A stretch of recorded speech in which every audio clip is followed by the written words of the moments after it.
Assalamualaikum warahmatullahi wabarakatuh. Ila hadratin Nabi Mustafa Rasulillah sallallahu alaihi wasallam wa alihi wa ashabihi al-kiram. Thumma ila khususan ruh al-Imam Hujjatul Islam Abu Hamid Muhammad bin Muhammad Al-Ghazali At-Tusi rahimahullahu al-bari wa qaddasallahu sirruh. ثم إلى خصوص روح العالم العلامة شيخي وشيخنا الشيخ فهمي بن زمزم المالكي الندوي البنجاري رحمه الله تعالى عليه وقدس الله سره. ثم إلى خصوص روح شيخي وشيخنا بباخر الأنوار بن شافعي حفظه الله تعالى ومتعنا الله بصحته. ثم إلى أرواح المسلمين والمسلمات والمؤمنين والمؤمنات شيء لله لهم الفاتحة. أعوذ بالله من الشيطان الرجيم. بسم الله الرحمن الرحيم. الحمد لله رب العالمين الرحمن الرحيم مالك يوم الدين. إياك نعبد وإياك نستعين. اهدنا الصراط المستقيم صراط الذين أنعمت عليهم غير المغضوب عليهم ولا الضالين. أعوذ بالله من الشيطان الرجيم. بسم الله الرحمن الرحيم. الحمد لله رب العالمين والصلاة والسلام على أشرف الأنبياء والمرسلين سيدنا ومولانا محمد وعلى آله وصحبه أجمعين. رب اشرح لي صدري ويسر لي أمري واحلل عقدة من لساني يفقه قولي. اللهم صل وسلم وبارك على سيدنا محمد الفاتح لما أغلق والخاتم لما سبق ناصر الحق بالحق والهادي إلى صراطك المستقيم وعلى آله وصحبه حق قدره ومقدار العظيم. سبحانك لا علم لنا إلا ما علمتنا إنك أنت العليم الحكيم. اللهم افتح لنا قلوبنا في طلب العلم وارزقنا إخلاص فيه وعمل به ونشر به حتى يأتينا اليقين. اللهم افتح علينا فتوح العارفين وفقهنا في الدين وعلمنا تأويل برحمتك يا أرحم الراحمين. اللهم علمنا ما جهلنا وانفعنا بما علمتنا واجعلنا من المخلصين. اللهم ارزقنا فهم النبيين وحفظ المرسلين وإلهام الملائكة المقربين برحمتك يا أرحم الراحمين. اللهم اجعل ظاهرنا مزينا بالشريعة وباطننا محلى بالطريقة كي تشرق علينا أنوار الحقيقة. واجعل معاني شجرة لا إله إلا الله محمد رسول الله ثابتة راسخة في قلوبنا وأسرارنا برحمتك يا أرحم الراحمين. ولا حول ولا قوة إلا بالله العلي العظيم. وصلى الله على سيدنا محمد وعلى آله وصحبه أجمعين والحمد لله رب العالمين. أما بعد.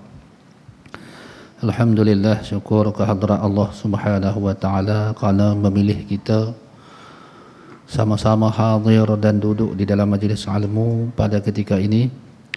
Moga-moga amal-amal yang kita lakukan ini diterima di sisi Allah Subhanahu wa taala, dapat jadi bantuan, bekalan dan pertolongan kepada diri kita sendiri di hari akhirat kelak.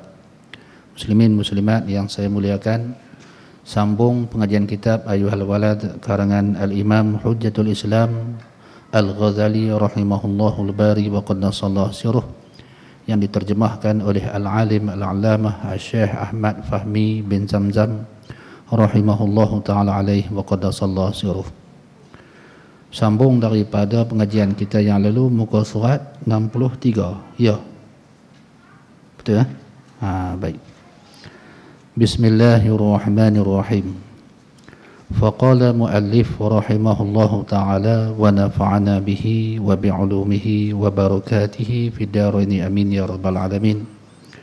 Kata muallif rahimahullah ta'ala, perkara keempat daripada empat perkara yang wajib kita tinggalkan, yang wajib kita lakukan, bukan tinggalkan. Perkara yang keempat tu bahawa engkau jangan menghimpunkan harta dunia lebih banyak daripada cukup makan setahun. Baik, ini perkara keempat yang perlu kita kerjakan, iaitu jangan himpun harta dunia untuk simpanan lebih cukup untuk makan setahun, untuk keperluan makanan kita setahun. Seperti apa yang pernah dibuat oleh Rasulullah sallallahu alaihi wasallam, sebagaimana yang Nabi buat. Nabi dia tak himpun benda makan lebih daripada setahun, keperluan dia lebih daripada setahun, bagi sebahagian daripada isteri-isterinya, bukan semua orang, sebahagian sahaja daripada isteri-isteri baginda sallallahu alaihi wasallam yang lemah iman dia, dan beliau bersabda, Allahumma ij'al quta ali Muhammadin kafafan, artinya ya Allah, jadikanlah makanan keluarga Muhammad ini hanya secukupnya sahaja. Jadi muslimin muslimat yang dirahmati Allah, ini Nabi SAW. Jadi kita perlu memahami keadaan ini dengan zaman kita, Cumanya di sini Nabi SAW nak ajak umat ni jangan hati dia kebergantungannya kepada dunia. Yang tu, Jadi kalau kita ni kerja bulan-bulan, menghimpun ke tak himpun ke, memang lebih daripada setahun, pasal gaji dapat bulan-bulan. Kan? Kalaulah orang tu meniaga, pendapatan yang dia dapat tu bukan dekat setahun, 10 tahun tak buat kerja pun boleh makan lagi. Jadi di sini Rasulullah SAW nak cerita kat kita, nak habaq kat kita, sekiranya hati kita ni bimbang, dengan harta yang akan habis, kemudian atas dasar kebimbangan hati kita tu, daripada asas kebimbangan hati kita, takut harta kita habis, anak bini tak boleh makan, maka kita bertungkus lumus mencari harta, kita simpan dengan simpanan tu dengan niat ataupun dengan hati kita yang berkata, kalaulah harta ni habis, lingkuplah kita, lebih kurang macam tu, maka orang ni telah mensia-siakan kehidupan dia di dunia. Orang ni dia telah mensia-siakan kehidupan dia di dunia, iaitu dia jadikan diri dia sebagai hamba dunia untuk dia cari sesuatu yang Tuhan, yang menjadi tugas Allah Subhanahu wa taala memberikan kepada kita. Baik. Jadi jangan kita beranggapan ataupun berfikiran macam tu, ataupun prasangka kita dengan Allah Subhanahu wa taala macam tu. Kalau kita tak kerja, kalau kita tak bergerak, maka kita tak boleh makan, kita akan duduk tak bahagia. Baik. Kalau dalam masalah ni kita kena mengkaji ataupun memahami perbuatan Allah Subhanahu wa taala. Cuba kita tengok, ada orang yang buat kerja, dia tutup pintu rezeki dia sendiri. Dia buat kerja, dia tutup pintu rezeki dia. Ada tak? Ada doktor. Kerja doktor ni dia kambuh lubang rezeki dia. Doktor ni dia hanya berhajat kepada orang sakit. Orang sakit tu punca pendapatan dia. Kalau kita sakit, kita pergi kat dia, itulah punca pendapatan doktor. Lagi banyak orang sakit, lagi mereka senyum, dan mereka sakit pun mereka kena pergi berobat kat orang lah. Sebab itulah kalau di Mesir, kalau doktor-doktor yang warak betul, dia tak ambil duit, berobat tu dia tak ambil duit, dia cuma suruh beli ubat. Ada banyak 7-8 orang doktor di Mesir yang mana sampai seorang tu saya lupa nama, tu ahli sufi betul lah, wali Tuhan. Dia bukan mengaji agama, tak mengaji langsung, mengaji gitu-gitu lah. Dia mengaji bidang kedoktoran. doktor pakar, karamah zahir pada dia tu. Kerja dia doktor, dia tak ambil ubat. Dan seorang lagi Syekh Yusri, yang ni doktor pakar juga, tapi dia ambil bidang agama pula. Selepas tu dia jadi Syekhul Azhar, mengajar di Universiti Azhar. Ni tak apalah, dia mengaji dalam bidang kedoktoran sampai doktor pakar, kemudian dia mengaji dalam bidang keagamaan di bawah pimpinan Dr. Ali Jum'ah hafizahullah ta'ala alaih, sampailah dia jadi guru agama ataupun Syekh Azhar yang hebat, orang yang mengajar Sahih Bukhari dan juga ilmu-ilmu yang lain, dan memang terkenal salah seorang daripada wali-wali Allah. Seorang lagi tu, ini saya cerita, lupa nama.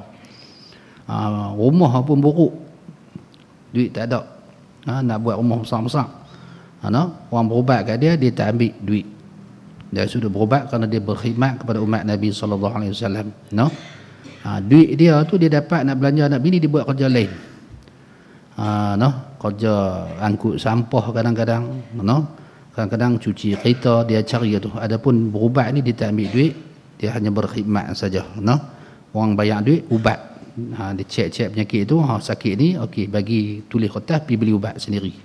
Tu doktor susahlah nak cari doktor yang macam tu.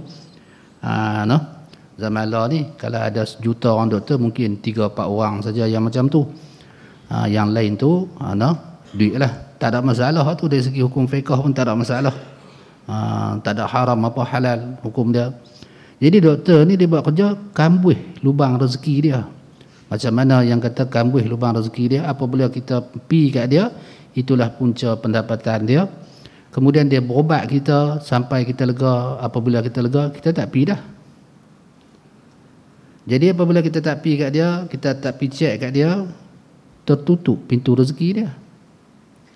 10 orang mai dia bagi ubat, lega 10 orang, 10 orang tertutup pintu rezeki dia.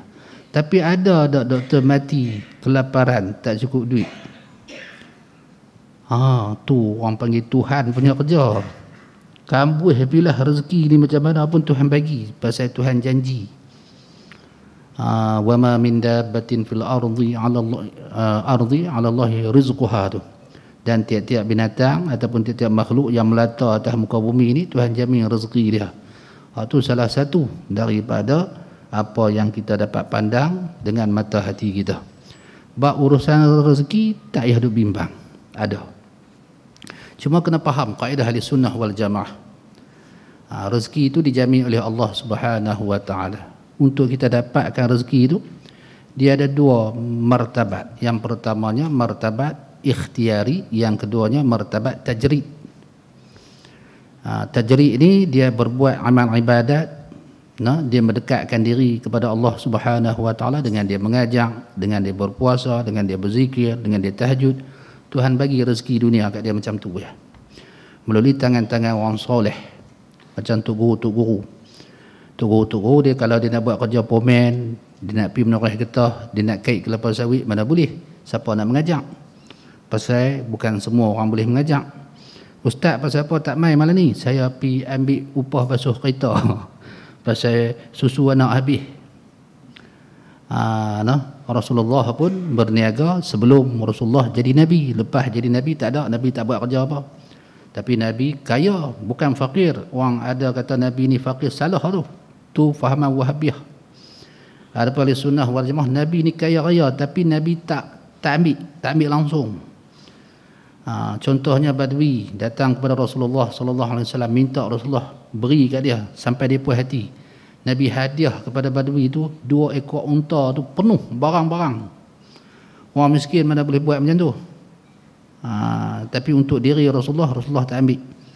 Jangan kita anggap kata Rasulullah ni fakir, miskin, tak. Rasulullah kaya raya, tapi harta Nabi itu dia tak lekat kat Nabi walaupun seminit. Dapat zam kan. Okey, baik. Yang tu yang tajrid.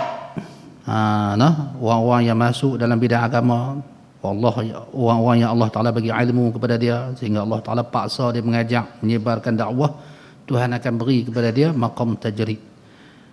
Urusan rezeki, makan minum dia, anak bini dia, tempat tinggal dia, kereta dia, apa semua Tuhan bagi gedebuk sampai dia tak payah duk fikir lah.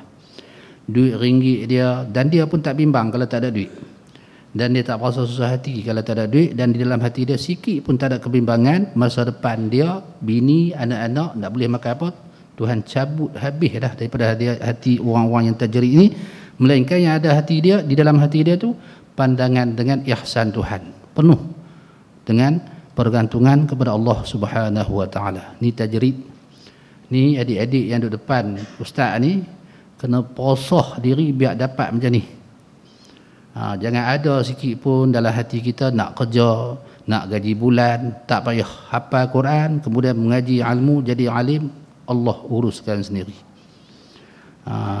Tajrid. Kemudian yang keduanya ikhtiari. Ikhtiari ni orang kebanyakan lah yang ni.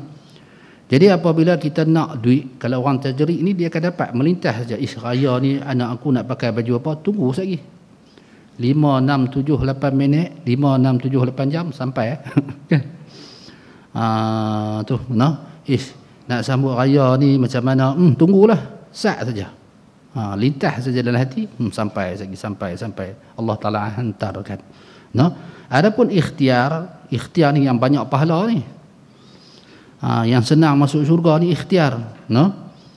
Adapun ikhtiar ni kalau kita nak sesuatu duit, nak duit umpamanya, nak makan, kita kena melalui proses sebab untuk dapatkan benda tu. Contohnya dahaga.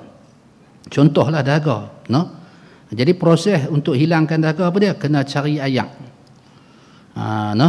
Kemudian kena pegang botol ayak tu, kemudian kena buh dalam cawan, kemudian kena minum. Itu proses. Ini dinamakan usaha ikhtiar. Usaha ikhtiar. Jadi apabila orang yang ikhtiari ini dia nak sesuatu dalam bentuk kewangan ataupun harta, maka dia kena melalui proses ni. Adapun orang tajrid dia tak akan lalui proses ni, dia hanya baca kitab, dia hanya sembahyang, dia hanya berzikir. Tuhan bagilah melalui tangan-tangan orang yang soleh. Boleh faham? Adik? Boleh lah? Baik. Jadi itu dua cara, dua maqam, dua keadaan Allah Ta'ala hamburkan pemberian dia kepada kita.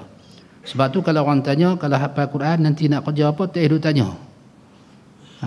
Tak ada tanya tu. Nanti nak makan apa?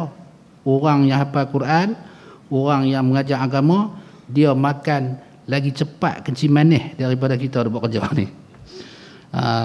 Lagi cepat darah tinggi, lagi cepat kencing manis, lagi cepat kena potong kaki, daripada kita yang buat kerja ni. Tuhan akan jamu yang tu. Baik. Jadi masalah di sini ni, perkara yang keempat ni bukannya larangan tu larangan haram. Jadi kitab ni kena faham betul-betul, kalau tidak berkelahi dengan orang. Yang Nabi nak habaq sini ni hati kita tu, jangan bergantung dengan dunia. Hati kita ni kalau duit dalam beg duit tu tebal umpamanya ada 1,000, bahasa lapang, senyum pun bahasa macam artis terkenal kan. Kemudian duit tu susut tinggal RM50. Kuih masam muka, kuih masam muka, kuih masam muka. Kuih susah hati, makin susah hati, makin susah hati. Itu maksudnya pergantungan kita kepada harta tu. Kalau harta kita banyak, kita rasa kita kemas, kita rasa kita mewah, kita rasa kita memiliki, kita rasa kita segala-galanya. Tiba-tiba harta kita hilang, duit kita kena tipu ataupun makin berkurangan, perniagaan kita merosot, kita berasa lekeh, rasa down. Sedangkan kalau orang yang muflih ni, orang yang kerugian perniagaan, yang harta dia hilang ataupun dia bankrupt apa-apa, apa yang hilang daripada dia tu? Apa yang hilang? Benda yang lain, benda yang asing. Rumah mewah dia hilang, dia duduk rumah buruk.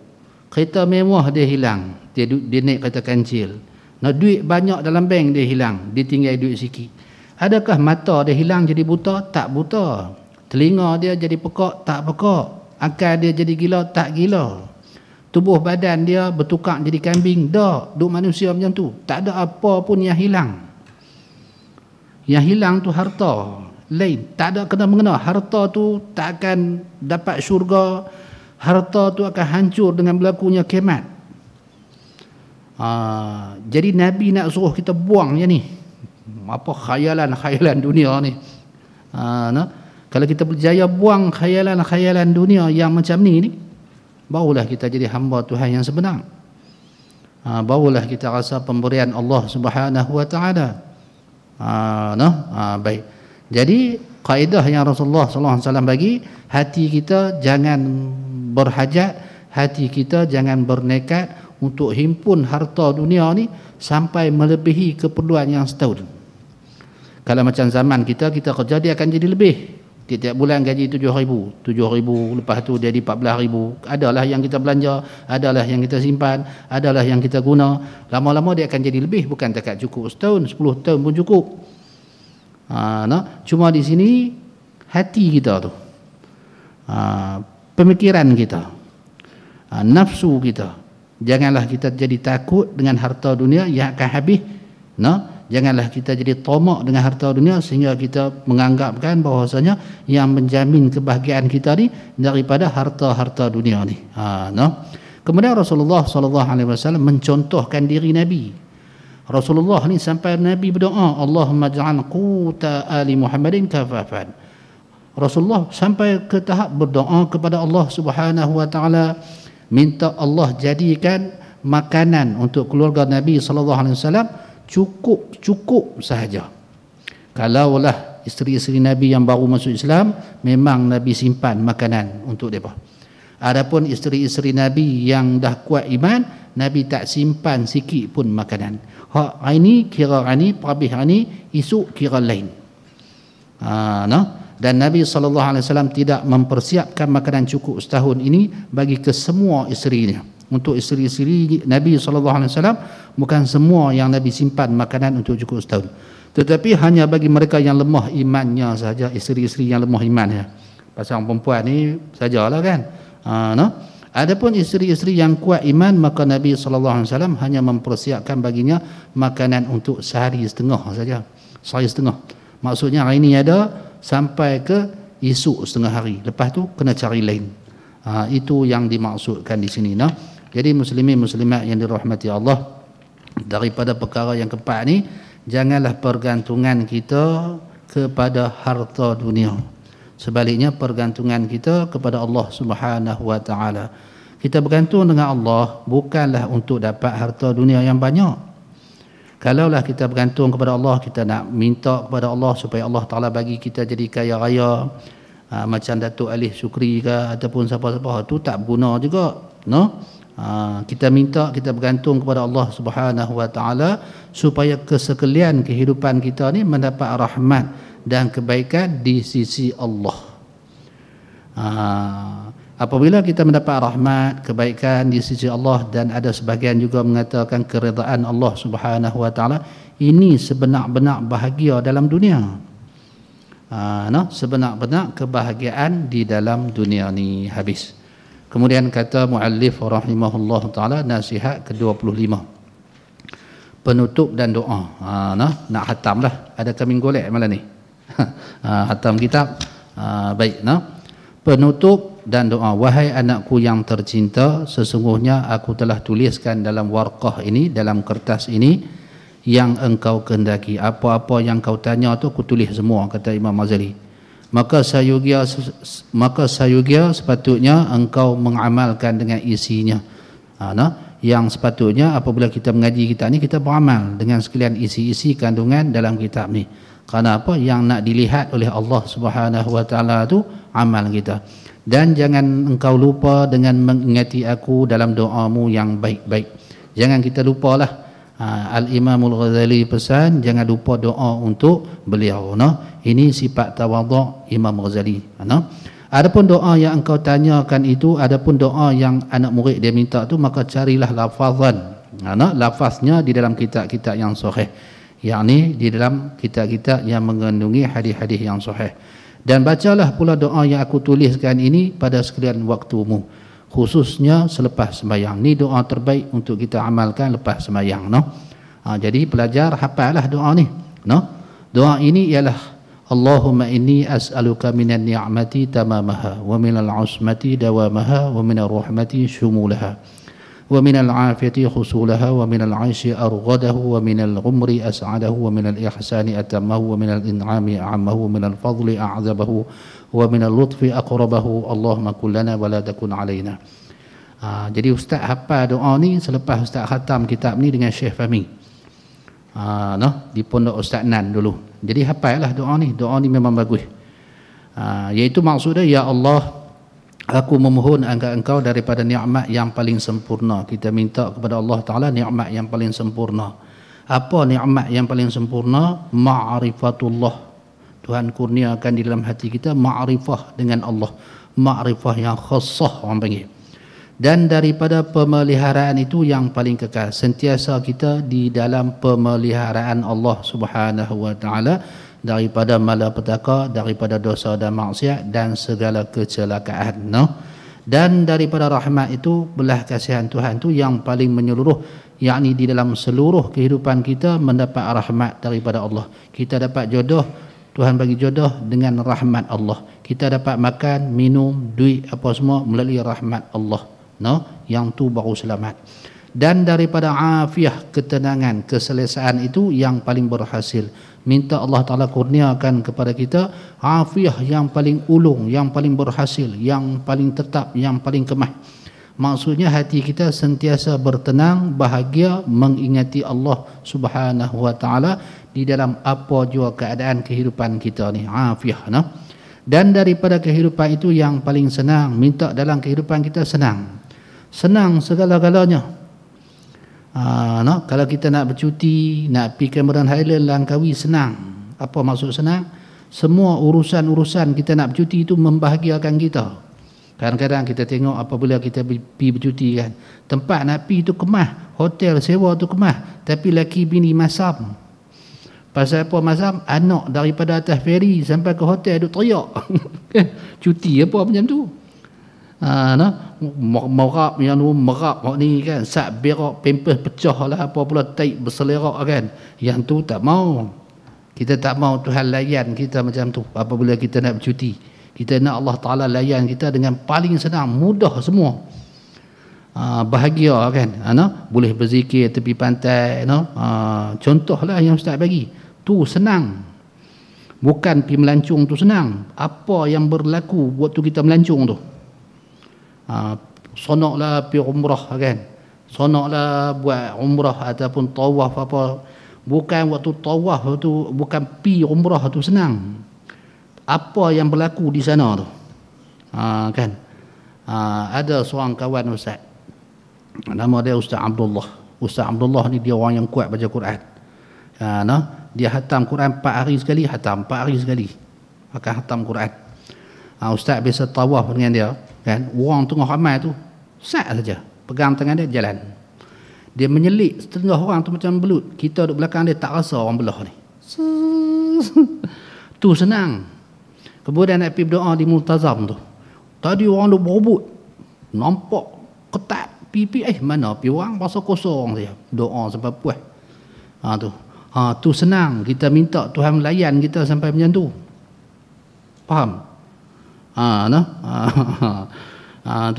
Tu layanan yang Allah Ta'ala beri kepada orang yang Tuhan kasih dan Tuhan beri rahmat. Dan daripada umur itu yang paling bahagia, umur kita terisi dengan kebahagiaan. Nak bahagia umur, hati kena mutmainnah, jiwa kena mutmainnah, ruh kena mutmainnah, kena mujahadah lawan hawa nafsu. Sungguh-sungguh barulah kita akan dapat kebahagiaan mutlak di dunia, seumpama menepati syurga dunia tu. Dan daripada ihsanmu, belah kasihanmu itu yang paling sempurna, dan daripada nikmatmu itu yang paling menyeluruh, dan daripada kelebihanmu itu yang paling sedap, dan daripada lemah lembutmu itu yang paling dekat. Kita minta semua benda-benda yang baik. Ihsan, belah ihsan, kasih sayang. Tuhan berikan kasih sayang dia kepada kita yang sempurna, paling lengkap. Dan daripada nikmatmu, nikmat Allah tu yang paling menyeluruh. Apa-apa nikmat yang Tuhan berikan kepada kekasih dia, semua kita dapat. Nikmat menyeluruh ni apa dia? Nikmat taufik dan hidayah. Apa nikmat menyeluruh? Kita boleh sembahyang. Sembahyang kita berjemaah. Kemudian bukan setakat sembahyang, kita boleh khusyuk. Kemudian terbuka hijab-hijab kita dalam hati antara kita dengan Allah Subhanahu wa taala. Kemudian apabila selesai saja bagi sembahyang, kita bagi salam, sembahyang tu menjadi ubat mencegah kita daripada fahsyak dan munkar, dan sembahyang tu dapat keberhasilan pahala yang penuh di sisi Allah Subhanahu wa taala. Tu nikmat yang menyeluruh. Lah kita dapat nikmat sembahyang tapi tak menyeluruh. Pasal dalam sembahyang kita duk teringat tayar kereta, kita duk teringat bendang, kita duk teringat pencin, kita duk teringat harga beras naik tak turun-turun, dah lah beras tempatan tak ada, macam-macam. No? Kita duk ingat yang tu nikmat nikmat tak menyeluruh. Lah ni nak nikmat tu menyeluruh. No? Dan daripada kelebihanmu itu yang paling sedap. Tiap-tiap kelebihan yang Tuhan bagi kepada kita yang paling mendapat nikmat, yang paling membahagiakan. Dan daripada lemahmu itu yang paling dekat, ya Allah, jadikan engkau sentiasa pembela kami, bukan penghukum atas kami. Ya Allah, sentiasalah menjebelahi kami.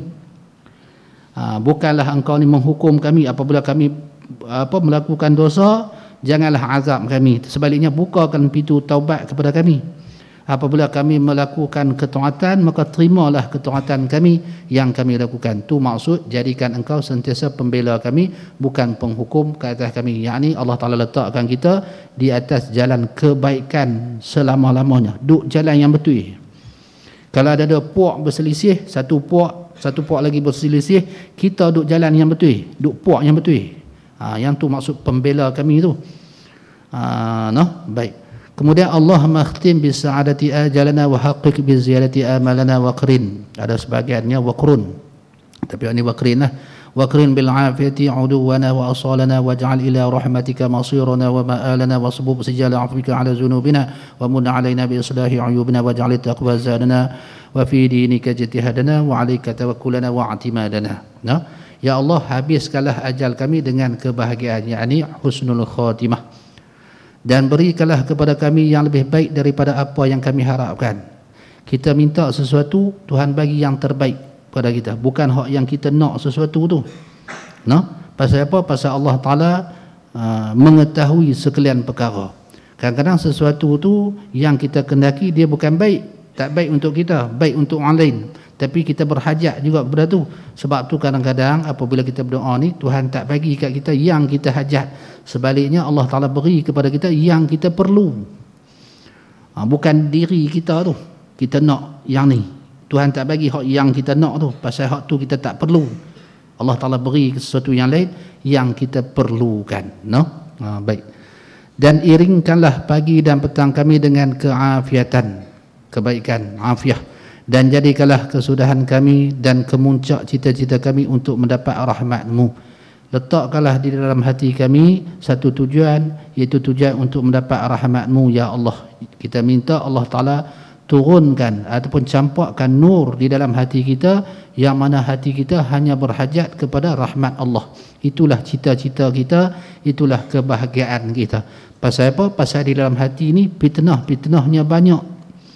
Ada di dalam hati kita nak kepada kemahsyuran, ada di dalam hati kita nak kepada pangkat dan harta. Semua tu kita minta Allah Ta'ala hapuskan. Sebaliknya Allah Ta'ala jadikan di dalam hati kita nekat, kemahuan untuk mendapat rahmat Allah. Dan tuangkanlah hujan yang lebat daripada kemaafan-Mu ke atas dosa-dosa kami. Ampunkanlah dosa kami sekaliannya, sebagaimana rahmat-Mu Engkau turunkan hujan daripada langit ke atas hamba-hamba-Mu, maka rahmat-Mu, taubat-Mu, pengampunan-Mu turunkanlah kepada kami seperti mana hujan yang lebat itu. Dan tuangkanlah dan senantiasalah Engkau memberi nikmat kepada kami dengan memperbaikkan segala keaiban kami. Ya Allah, berilah nikmat-nikmat kepada kami. Nikmat apa? Menutup segala kekurangan, kecelaan kami. Dan jadikanlah takwa itu sebagai bekalan kami. Letakkanlah sifat takwa di dalam hati kami, dan jadikanlah dia simpanan kami di hari akhirat. Dan jadikanlah pula kesungguhan kami dalam memperjuangkan agama-Mu. Letakkanlah di dalam hati kami minat dengan agama-Mu, dan juga minat untuk memperjuangkan dan meninggikan agama-Mu. Dan jadikanlah tawakal dan pegangan kami hanya dengan Engkau. Jadikanlah hati kami sentiasa bertawakal, bergantung dengan Engkau, ya Allah. Allahumma thabitna ala nahjil istiqamah wa a'azna fid dunya min mujibatin nadamati yawmal qiyamah. وخفف عنا ثقل الأوزار وارزقنا عيش الأبرار واكفنا واصرف عنا شر الأشرار واعتق رقابنا ورقاب آبائنا وأمهاتنا وإخواننا من النار وأخواتنا. Dalam satu lagi wa akhawatina tak ada, tapi yang ni baguslah, wa akhawatina minan nar bi rahmatika ya aziz ya ghaffar ya karim ya sattar ya alim ya jabbar ya Allah ya Allah ya Allah bi rahmatika ya arhamar rahimin wa ya awwalal awwalin wa ya akhiral akhirin wa ya dzal quwwatil matin wa ya rahimal masakin wa ya arhamar rahimin la ilaha illa anta subhanaka inni kuntu minadh zalimin. Kemudian bolehlah kita tambah doa Rabbana atina fid dunya hasanah fil akhirati hasanah wa qina azabannar. Kemudian wa sallallahu ala sayyidina Muhammadin wa alihi wa sahbihi ajma'in walhamdulillahi rabbil alamin. Hafal doa ni hafal balik lagi hafal. Tiap-tiap kali lepas sembahyang bawa doa ni, dia menyeluruh. Maksudnya ya Allah tetapkanlah kami berada di atas jalan istiqamah. Istiqamah ni maksudnya lurus ataupun berpegang ataupun sentiasa di dalam jalan kebaikan, menetap di dalam jalan kebaikan. Istiqamah ni adalah karamah. Al-istiqamatu nisful karamah. Istiqamah ni sebahagian daripada karamah, kemuliaan-kemuliaan. Dan lindungilah kami dunia ini daripada mengerjakan perkara-perkara yang mengakibatkan penyesalan kami di hari kiamat nanti. Minta Allah Ta'ala beri perlindungan kepada kita daripada kita melakukan perkara-perkara maksiat dan dosa yang mana itu semua akan menyebabkan penyesalan kita di hari akhirat. Dan ringankanlah bebanan dosa kami. Ya Allah, ringankanlah bebanan dosa kami, yakni ampunkanlah dosa-dosa kami, dan kurniakanlah kepada kami kehidupan hamba-Mu yang baik. Mana-mana hamba-Mu yang baik, kehidupan dia bagilah sama kepada kami. Jadikanlah kehidupan kami seperti mana kehidupan hamba-hamba-Mu yang baik. Siapa hamba-hamba Allah Ta'ala yang baik? Nabi-Nabi, Rasul-Rasul. Kita minta hak yang mana Nabi-Nabi, Rasul dapat, kita pun dapat. Dan jauhkanlah daripada kami segala kejahatan orang-orang yang jahat. Hak ni penting ni. Zaman kita orang jahat banyak. Orang jahat berlakon baik, cakap nampak macam orang baik tapi jahat. Skema bawahan, skema pertengahan, skema atasan, skema bukan banyak. Penipuan standard biasa, penipuan standard pertengahan, penipuan profesional. Kawan nu kena tipu, kawan ni kena kencing, kawan ni kena macam-macam lah kita zaman kita ni. Jadi kita minta Allah Ta'ala jauhkan kita daripada kejahatan, perbuatan jahat, orang yang jahat. Kerana orang yang jahat ni hanya Allah sahaja yang tahu. Kita boleh tahu tapi lambat. Orang yang jahat ni kita boleh tahu kawan tu jahat, tetapi setelah kita nampak kejahatan dia, lambatlah kita nak tahu. Tuhan ni Maha mengetahui orang jahat. Tuhan pelihara kita daripada orang jahat. Dan lepaskan leher kami dan leher ibu bapa kami dan seluruh saudara kami yang laki-laki dan yang perempuan daripada belenggu api neraka. Bebaskanlah kami daripada dimasukkan dalam neraka. Semuanya itu dengan berkat rahmat-Mu. Semua yang kita minta tu dengan berkat rahmat Allah Subhanahu wa Ta'ala. Wahai Tuhan yang Maha Mulia dan Maha Mengampuni dan Maha Pemurah lagi menutupi keaiban kami. Wahai Tuhan yang Maha Mengetahui dan Maha Perkasa. Ya Allah, Ya Allah, Ya Allah, dengan rahmat-Mu, wahai Tuhan yang lebih pengasih daripada segala yang pengasih. Wahai Tuhan yang dahulu daripada segala yang dahulu. Wahai Tuhan, ni semua ada sifat-sifat dia ni. Wahai Tuhan yang dahulu daripada yang dahulu, maksudnya Allah Ta'ala bersifat dengan qadim, tak ada permulaan. Wahai Tuhan yang kemudian daripada segala yang kemudian, yang ni maksudnya Tuhan bersifat dengan baqa, tak ada pengesut orang panggil. Wahai Tuhan yang mempunyai kekuatan yang sangat kukuh, bersifat dengan qudrah. Wahai Tuhan yang sangat mengasihi orang-orang miskin, yang Tuhan yang memberi rahmat kepada orang miskin. Kita ni orang miskin, miskin dengan makna berhajat. Orang-orang yang berhajat ni Tuhan suka, berhajat pada Allah. Dan Tuhan yang lebih kasih sayang daripada segala orang yang kasih sayang. Antara orang-orang yang paling kasih sayang, Allah lah yang lebih kasih sayang. Di dalam satu hadis Nabi SAW, Allah Ta'ala apabila melihat Rasulullah begitu mengambil tahu tentang umat ni, sayang sangat dengan umat, maka Allah Ta'ala firman kepada Nabi, ya Muhammad, mulai dari ini urusan umat kamu ni aku nak bagi kepada kamu. Urusan umat kamu ni kamulah yang tentukan. Tu betapa hebatnya Nabi SAW bertanggungjawab dengan segala perbuatan kita. Nabi SAW begitu mengambil berat tentang sekalian kita ni, setiap yang Allah Ta'ala jadikan daripada umat Nabi lah, daripada kita ni umat Nabi SAW. Memang Nabi SAW memang mengambil berat sungguh-sungguh, sehingga Allah Ta'ala nampak keadaan macam tu, maka Allah Ta'ala pun nak menyerahkan urusan kita ni kepada Rasulullah SAW. Apa yang Nabi jawab? Dengan kehebatan nubuwah Rasulullah SAW, Rasulullah jawab, tidak Tuhanku, engkau lah yang lebih layak untuk menguruskan umatku, kerana engkau lah Tuhan yang mempunyai kasih sayang lebih luas daripada aku.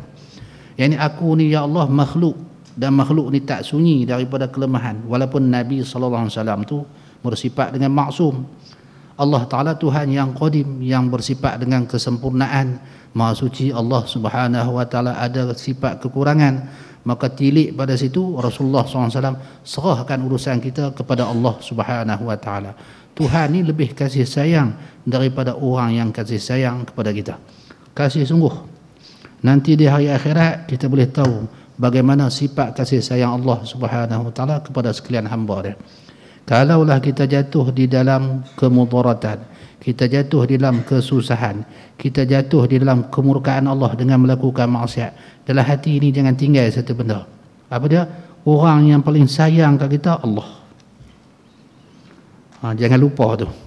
Jatuh maksiat tak mana pun, orang yang paling akan terima kita Allah. Walaupun makhluk tolak pi ke tepi serun-serun api ataupun serun-serun tengah laut, walaupun makhluk ni tolak jauh kita ke dalam hutan, Tuhan terima kita. Bertobat kalau buat salah. Jatuh pilah macam mana pun, ingat dalam hati Allah kan sayang kita, lebih sayang daripada sekalian orang. Baik. Kemudian, tidak ada Tuhan yang layak disembah melainkan Engkau, maha suci Engkau, sesungguhnya aku ini termasuk di kalangan orang yang menzalimi dirinya sendiri. Ini lafaz taubat. Wassallallahu ala sayyidina Muhammadin wa alihi wa sahbihi wasallam. Alhamdulillahirabbil alamin. Telah selesai menterjemahkan kitab Ayyuhal Walad ini pada pagi Isnin 29 Jamadul Akhir bersamaan 1418 Hijrah, bersamaan dengan 11 November 1996 Masihi, di Jami' Masjid Jami' Delhi, India. Ini perkataan Syekh Fahmi Zamzam. Walhamdulillahirabbil alamin. Habis. Dan di belakang tu riwayat hidup Imam Hujjatul Islam Al-Ghazali rahimahullah ta'ala alaih. Adik-adik semua baca sendirilah, insyaAllah. Di dalam ni menceritakan karamah Al-Imam Al-Ghazali, bagaimana Imam Ghazali ini kalau dia nak mati, dia nak mati tu, dia suruh orang kapan. Dia suruh orang kapan dia. Ini sejarah ni. Imam Ghazali ni dia nak mati, dia bukan lagu orang lain. Dia pergi ambil kain kapan, dia duduk atas kain kapan, dia suruh orang kapan, kemudian cukup boleh mati. Tu Imam Ghazali. Hebat tak hebat karamah Al-Imam Al-Ghazali rahimahullah ta'ala alaih. Habis insyaAllah kalau ada rezeki kita akan sambung dengan kitab lain. Ikutlah orang sini nak apa, nak tukar dengan orang lain pun tak apa, insyaAllah. Wallahu alam. Ada apa soalan nak tanya? Ada soalan tak? Aisyah masuk dah? Masuk kan? Belum? Dah? Dah masuk. Okey. Kalau tak masuk pun kena berhenti juga, habis dah baca. Wallahu alam. Subhanakallahumma wa bihamdika asyhadu an la ilaha illa anta astaghfiruka wa atubu ilaik. Bismillahirrahmanirrahim. Allahumma shalli ala insana fi husulil ladzina amanu wa amilus solihati wa tabasaw bil haqqi wa tabasaw. Bismillahirrahmanirrahim. Alhamdulillahirabbil alamin. Sallallahu ala sayyidina Muhammadin wa ala alihi wa sahbihi ajma'in. اللهم جمعنا هذا جمعا مرحوما وتفرقنا من بعده تفرقا معصوما مغفورا برحمتك يا ارحم الراحمين. ربنا آتنا في الدنيا حسنة وفي الآخرة حسنة وقنا عذاب النار. وصلى الله على سيدنا محمد وعلى آله وصحبه وسلم. الحمد لله.